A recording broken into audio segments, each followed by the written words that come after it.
আসসালামু আলাইকুম এভরিওয়ান। তো আজকে আমি বানিয়েছিলাম ডিম ভাপা। খুব সহজ একটা রেসিপি, খুব কম সময়ে বানানো যায়। রোজ রোজ একই রকমভাবে ডিম খেতে খেতে বিরক্ত লাগলে এইটা একটু অন্য রকম ট্রাই করে দেখতে পারেন আপনারা। আশা করি ভালো লাগবে। আর বানালে অবশ্যই জানাবেন কেমন লাগলো খেয়ে। আমি এখানে পরপর স্টেপগুলো দেওয়ার চেষ্টা করেছি, আশা করি আপনারা বুঝতে পারবেন।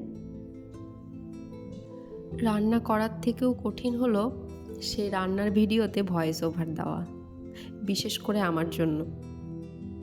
আসলে রেগুলার ভিডিও তো করা হয় না, আর ভিডিও করার পর সেটাতে কি ভয়েস দেব আমি বুঝতেই পারি না। আমি যদি ভুল কিছু বলে থাকি সো প্লিজ আপনারা সেটা অ্যাভয়েড করবেন। আর হ্যাঁ, রেসিপিটা অবশ্যই বাড়িতে বানাবেন এবং আমাকে জানাবেন কেমন লাগলো খেয়ে। সো আজকের ভিডিও এই পর্যন্তই। দেখা হবে পরের কোনো রান্নার রেসিপি নিয়ে। টাটা।